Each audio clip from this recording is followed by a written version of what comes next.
We have got to do more as a campaign than just go after Trump. What people want to hear is what Joe is going to do to raise the minimum wage, and he supports a $15 an hour minimum wage. They want equal pay for equal work. They want us to expand health care to as many people as possible. Those are some of the issues that people want to hear a little bit more from the Biden campaign about.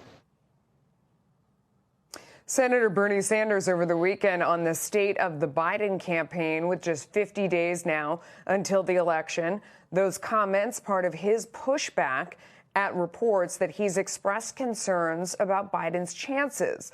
He says Biden is in a, quote, excellent position to win in November, but could spend more time talking about those issues. Governor, I'll start with you. I mean, one of the problems is that when Joe Biden talks about issues, you're left wondering sort of where he stands. For example, he talked to a reporter recently and he said that he is not for a federal mandate on masks, but he's running an ad right now that I saw this morning, which says that he would mandate that everybody in the country wear a mask. So it seems like he sort of muddies the waters when he drills down on issues. Do you think Bernie's right that he should get out there and try and clarify them, or I don't know, will it make matters even foggier? I don't know that they could get any foggier. I mean, Joe Biden's message is like the Mississippi River at flood stage. You can't see half an inch deep because it's so completely clouded by the mud. And every day he changes his opinion depending on who he's talking to. And it's really not his opinion. It's whatever prompter he's reading at the moment. But one thing I'm going to say, I agree with Bernie 100%. I hope Joe Biden does go out there and push these policies that Bernie is talking about. Let him push for a $15 minimum wage because, first of all, to do that at a federal level defies the reality that states are different. In some cases, $15 wouldn't hardly be much.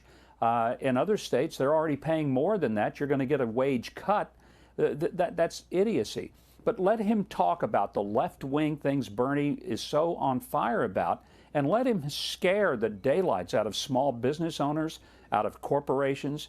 Let him scare the average factory worker and that person who needs a job at the entry level. I can't think of anything that is better for Donald Trump than for Joe Biden to go out there and embrace everything Bernie Sanders stands for. Kennedy, one of the problems is that when he goes out and he talks about issues, the place where he says he is now is in so many ways direct contradiction with the Obama-Biden administration, and he loves to talk about Barack. For example, I mean, if you just talk about the $15 minimum wage and the economy and fighting for the worker, during the 8 years that he was the vice president, we saw median income fall. We saw the divide between rich and poor expand. Under Trump, those wages at the lower end have gone up at twice the rate of their bosses. I mean, it's the same thing when he tries to talk about manufacturing and bringing jobs back home. The Obama-Biden administration lost 300,000 jobs. The president has brought net jobs back. Immigration, Obama-Biden, they were the deporters in chief.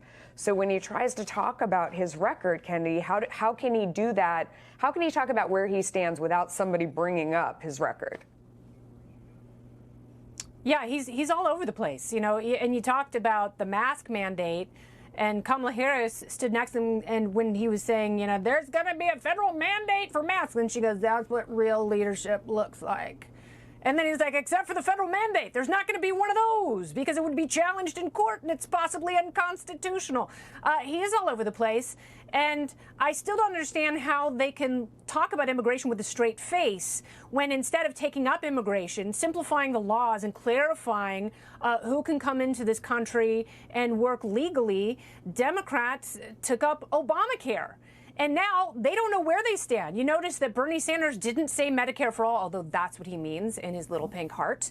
He wants Medicare for all, as do the United Teachers of Los Angeles. They're demanding that before teachers can go back to work, which is insanity. And Bernie's also pushing for AOC to go on the stump, which is funny because AOC shouldn't. She shouldn't be used as a pawn. She's an anti-establishment person. Joe Biden personifies the establishment, and the only reason Bernie wants her out there is because she's going to talk about how great Bernie Sanders is. The whole thing is weird. Emily, what's your take?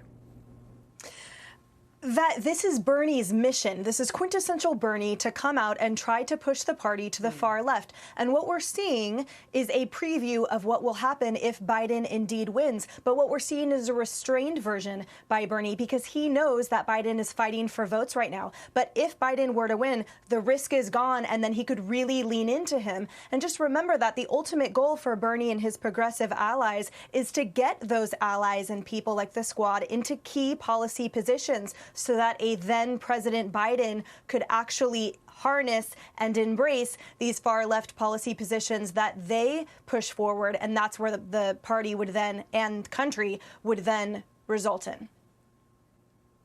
And we could finally get rid